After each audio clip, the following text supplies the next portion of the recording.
નામના અક્ષરો. ચાલો આપણે એક રમત રમવાથી શરૂઆત કરીએ.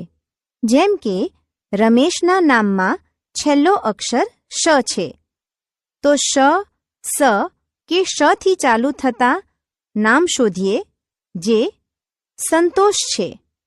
આ જ રીતે મારિયાના નામમાં છેલ્લો અક્ષર આ છે, તેથી આથી ચાલુ થતું નામ શોધીએ જે આફતાબ છે.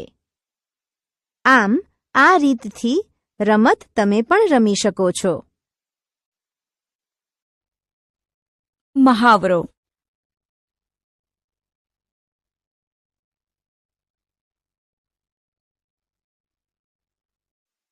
વાળ ઓળવાની રીત.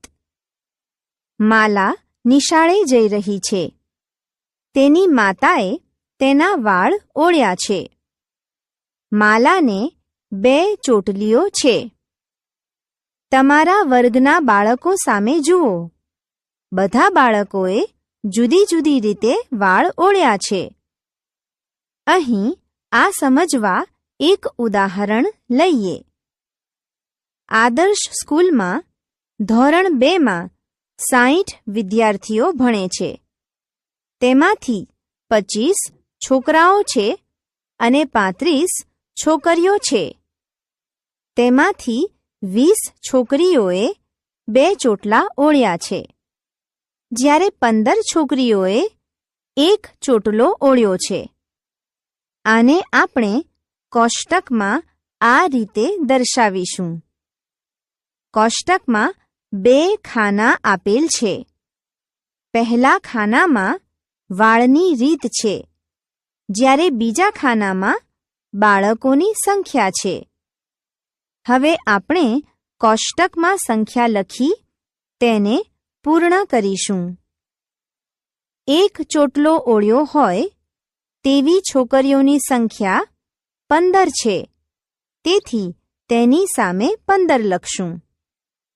2 ચોટલા ઓળ્યા હોય તેવી છોકરીઓની સંખ્યા 20 છે, તેથી તેની સામે 20 લખીશું. સાદા વાળ આ રીતે છોકરાઓ જ ઓળતા હોય છે, તેથી તેઓની સંખ્યા 25 છે, જે તેની સામે આ રીતે લખીશું. પગરખાંના નંબર. તમારા વર્ગના બાળકોના પગ જુઓ. દરેક વ્યક્તિએ બૂટ, ચંપલ કે સેન્ડલ પહેર્યા છે. બૂટ અથવા ચંપલનું તળિયું જુઓ. જો તળિયા પર નંબર લખેલો હોય તો તે તમારા માપના પગરખાંનો નંબર છે. મહાવરો.